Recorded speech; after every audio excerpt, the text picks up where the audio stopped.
Apothecary Diaries, Frieren, Made in Abyss, and Jobless Reincarnation. What do these four stories have in common? It is their ability of restraint. This is a subject lost to the majority of currently running anime today, where loud noises and over-the-top action can be a way to engage the audience. It is this pollution of action that drowns out its overall appeal. Not only is the impact lessened, but the budget ultimately suffers from having to animate multiple fight scenes in a row.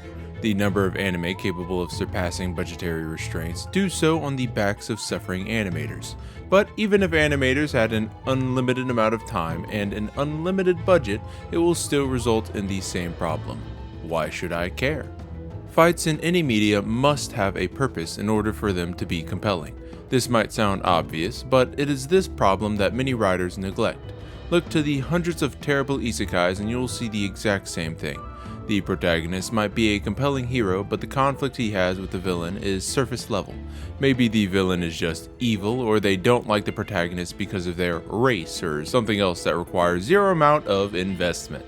Whenever motives are this unthought out, they result in a poor narrative for the fight. A poor narrative for the fight results in a terrible fight, regardless of animation quality. Now that I went through all of that, I am now going to contradict myself. Frieren versus Aura, two people whose purpose of fighting both rely on them simply wanting the other race dead. Frieren wants every demon killed because their nature is solely driven by preying on humans, and Aura wants Frieren killed because of that very nature.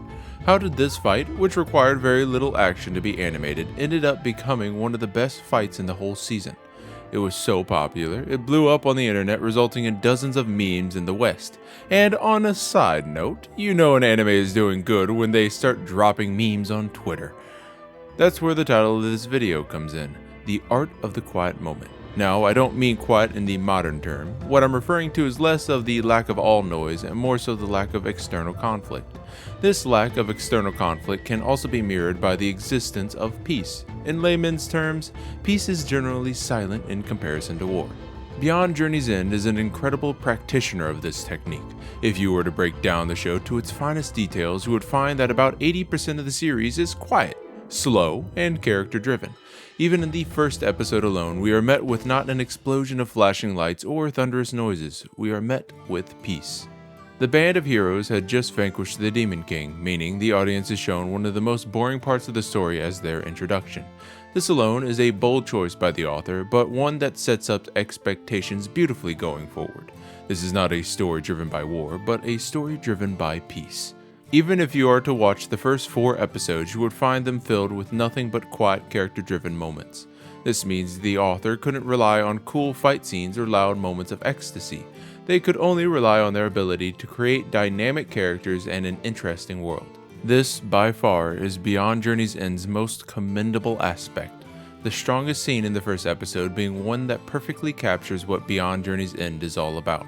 Frieren crying over the death of her friend, who she never cared to learn about. In this one episode, driven entirely by the silence of peacetime, Frieren's character was laid out to us. This moment and several others are what builds on top of that character. Over the course of several episodes, we can see her slowly changing. It is not simply the world around her presenting obstacles in order to showcase the different aspects of her character, but rather her changing because of the obstacles presented to her. This is a genuine change, holding true for dozens of episodes. Take for instance the head pat Frieren started to do across the course of the season. In episode 1, we see her disliking it, but looking a few episodes down, we can see her doing it to Fern. We learn in episode 14 the importance of the small gesture. This small gesture held true for the entire season. Whenever someone would do something important, Frieren was there, praising them for their accomplishments. The act of praising was taught to her by Hyder, changing Frieren's outlook on humans. Though this gesture is small, I will always remember the importance that it provides the overall journey Frieren is going through. She is retracing the steps she took with her allies, looking at their journey once more and finally understanding her old friends. The brilliance of this narrative's execution is far beyond the average story, with how they hide everything about the heroes at the start of the anime, with how Frieren's reaction is a mirror of the audience's reaction, with how they break the mirror and give Frieren emotion not because of Heimel's passing, but because she didn't learn enough about him to even be sad about his passing. It's a beautiful masterpiece. With all the praise I'm giving beyond Journey's End, you would probably believe that the show is filled with incredible action scenes in order to complement the quiet moments. But in actuality, action scenes are scarce. The author of Frieren decided against action being the focal point of the story. After all, the story takes place after the Demon King's defeat. This means the story has no crutch to lean on. It is either good by its own merit, or it falls. This can be perfectly shown during the fight between Frieren and Aura. Though there is a little bit of action with Frieren beating Aura's puppets, all the action between Aura and Frieren is done narratively. This is also where we find out Frieren's past. Let me reiterate the question one more time and let's see if you know the answer. Why was this moment so powerful? How about we put Aura into the Seven Deadly Sins universe for comparison? She does her magical hoodoo voodoo on Meliodas and the scene plays out the exact same way. The scene's purpose would be used to show how strong Meliodas was, never pushing the narrative forward. It would waste a perfect moment for a simple flex for the protagonist. Beyond Journey's End, on the other hand, uses this scene to give a more refined perspective on Frieren's purpose in life. The scene is still a flex for Frieren, but it pushes the lengths Frieren is willing to go in order to kill every last demon. We learn the years of training she had to do not just before killing the Demon King, but even years later. Before acquiring a purpose in life, she drove herself towards becoming a perfect demon slayer, not even because that was her purpose, but simply because she regarded them as pests. So, just to reiterate, to build up this one encounter, we saw her past, her emotions towards demons, and saw the training she went through. Now, you might be thinking that the satisfying part about this scene is Aura's death, but you'd be mistaken. The payoff to all of this build-up is actually learning just how much mana Frieren has.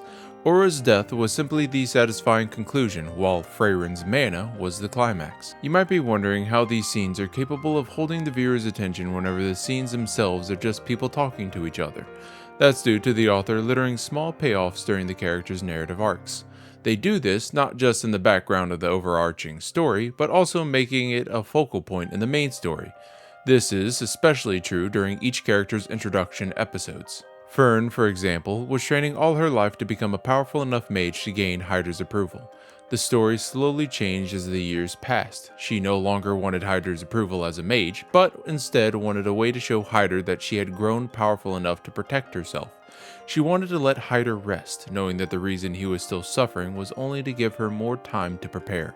This small story between Fern, Hydra, and Frieren played out through the course of about 15 minutes. Yet, it showed us Hydra's character as well as built upon a good foundation for Fern's future growth.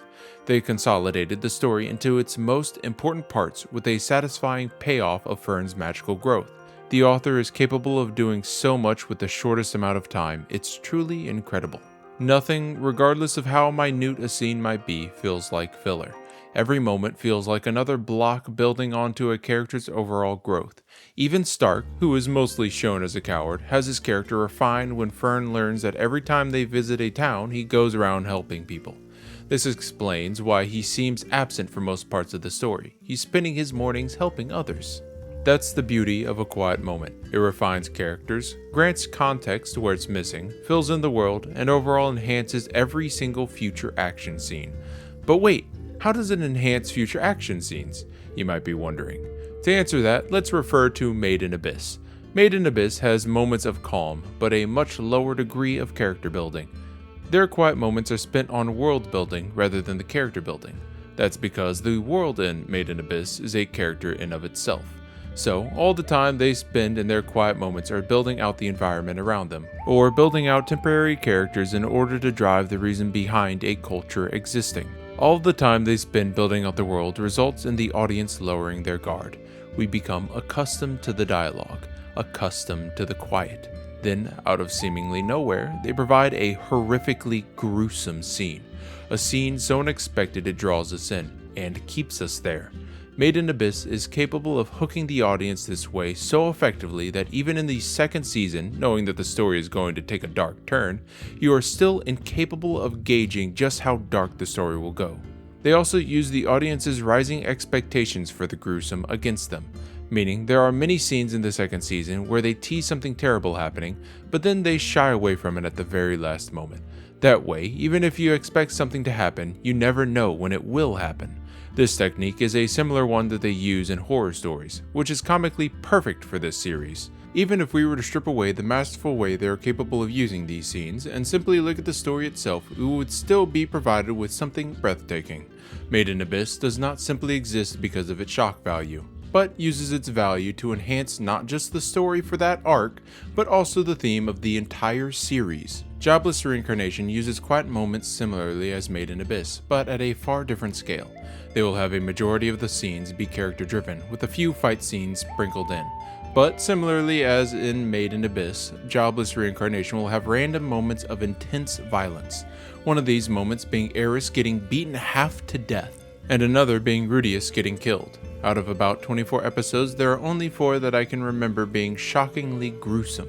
I referred to it as shockingly as a way to filter out the kill scenes in the show. If I just put gruesome, I don't want people to think I'm referring to every moment that a character kills anything in the series. These moments I'm referring to are moments nobody expected to happen, and were also fairly violent. As you can see, the majority of the episodes don't have one of these moments in them, meaning there are a lot of moments for the audience to lower their guard. As long as they space these scenes out effectively, then there will never be a moment for the audience to become accustomed to the scene, resulting in every shocking moment to hit the audience as intended. This is not the only technique Jobless Reincarnation uses, but it is effective because of its scarcity. The anime who uses the quiet moment almost exclusively has to be none other than Apothecary Diaries. Running alongside Frieren as they dominated early 2024, Apothecary Diaries is essentially a drama.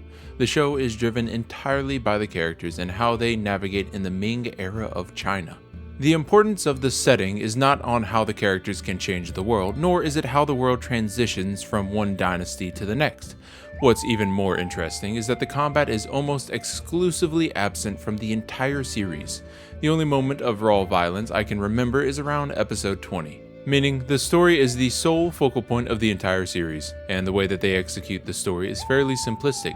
Each episode has the main character solving a problem. As each episode concludes their smaller arc, a larger story is slowly revealed over time. This gives us not only a satisfying episodic progression, but also a more satisfying mid-season progression as well. On top of each episode's conclusion, we are slowly revealed more about the world and the characters inhabiting them.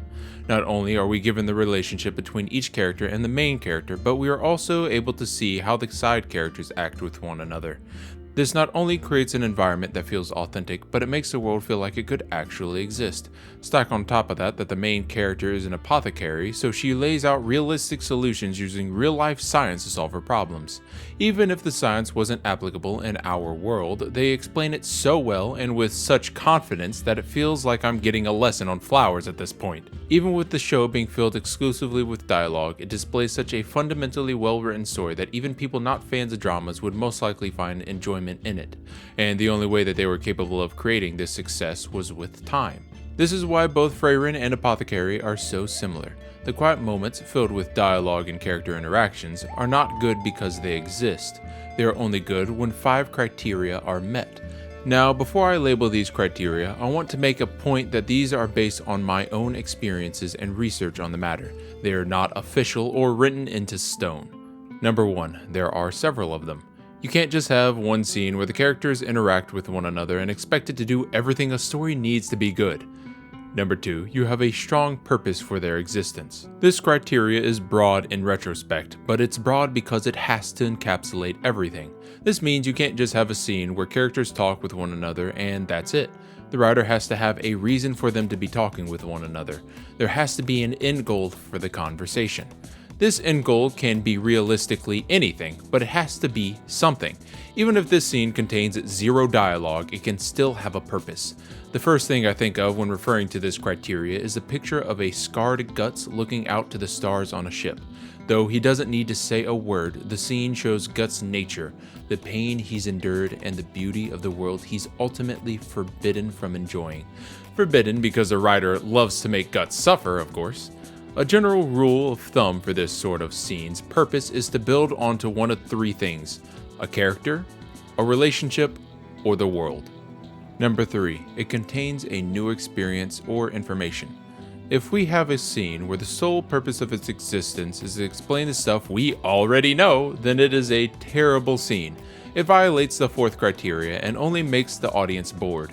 Now, this can be used when the purpose of the dialogue repeat is beyond a certain threshold. This threshold is mostly induced by the introduction of another factor entering the mix.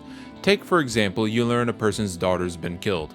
Your next task is to inform the person of the killing. This immediately adds tension to the scene and ultimately changes this from a repeat of already known information to a new experience. Now, if we have you go around and tell 50 people of the murder, then the new experience clause kinda loses its steam now, doesn't it?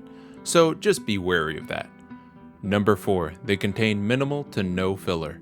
Nobody likes filler, especially when its purpose was inserted into a story to pad the runtime and has little to no impact on the story. If the other criteria are met, then this one will never exist in the first place. This one's existence is only indicative of one or more criteria being neglected. Number 5, each scene cannot last beyond its welcome.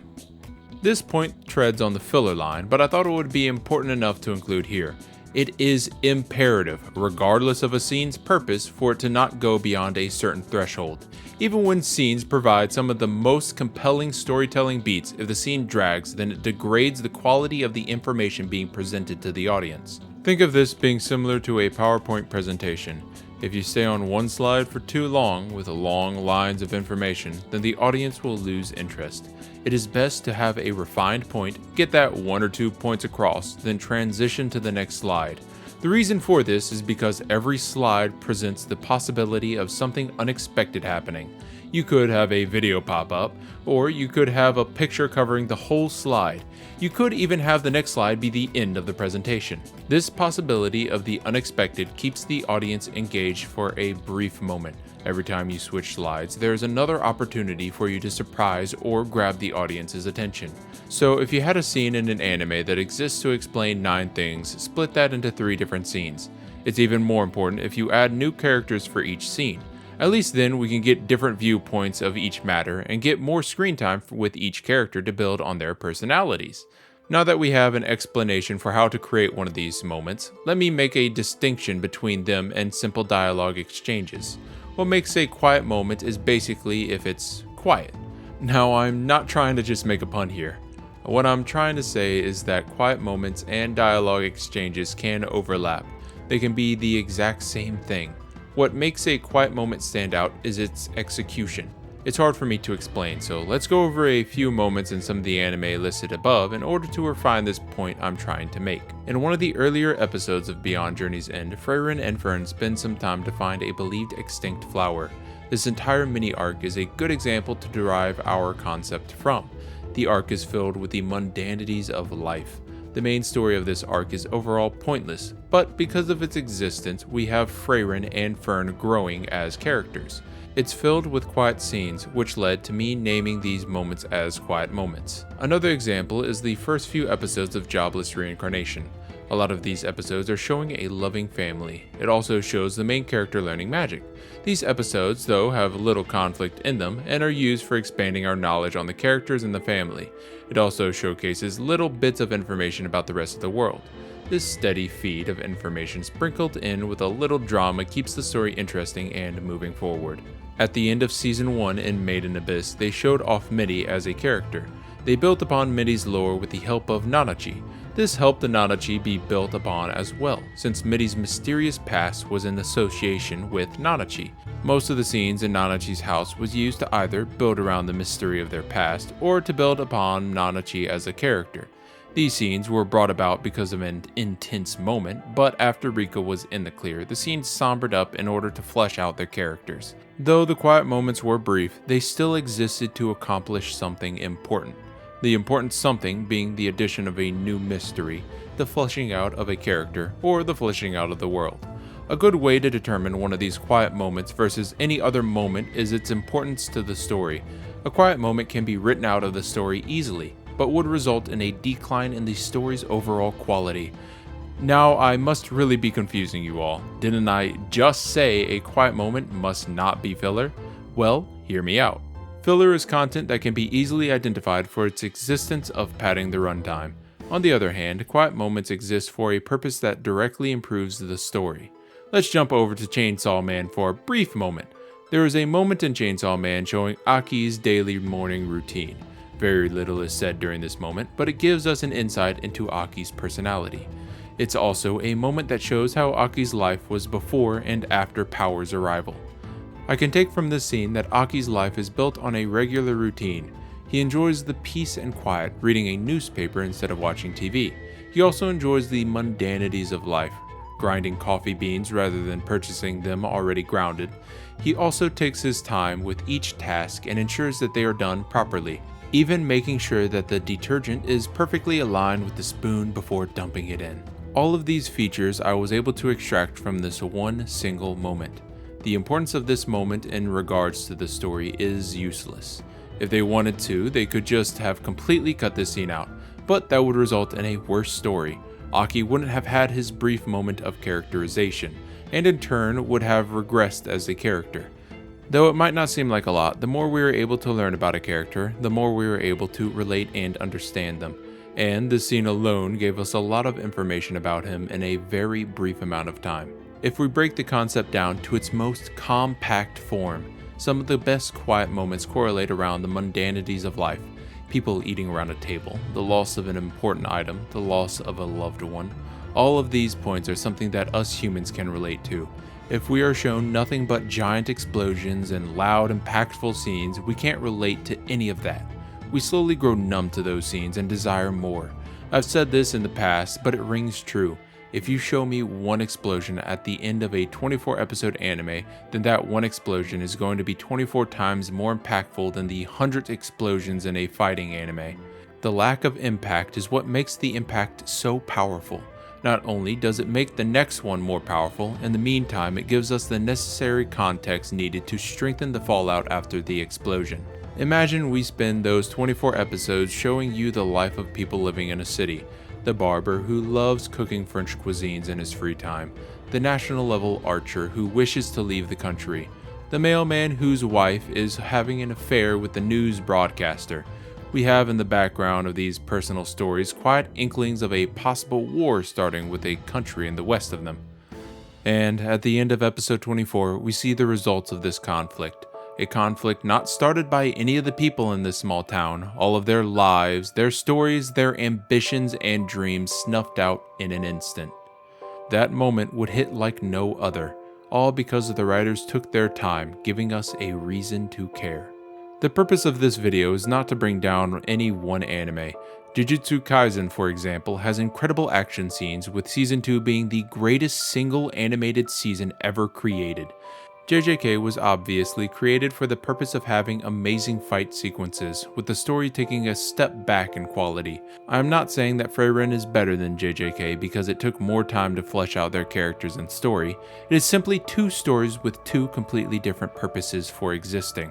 All I wish for this video is that when you leave, just keep a lookout for one of these scenes in the next show that you watch. Hopefully you're able to appreciate it just a little bit more, knowing that the amount of hurdles and pitfalls they're dodging to give us the perfect amount of information, all in the attempt to provide you a compelling story. Now, thank you guys for coming and watching. I do have a gaming streaming channel that I've spent a little bit too much time on. I think I'm gonna pull back from that just a tad bit and spend more time making y'all videos, cause hell, I stopped posting videos for like 2 months, 3 months, and I've gotten like 50 subscribers in that time, not posting anything. Y'all almost obviously like my opinion, at least like a little bit of you. So I'll come back, when I'm not here, making a video about some anime gobbledygook. I'll be streaming on the other channel, so come chill vibe with me. It'll be linked in the description. Thank you guys for coming and watching. Like, comment, subscribe, and as always, Johnny.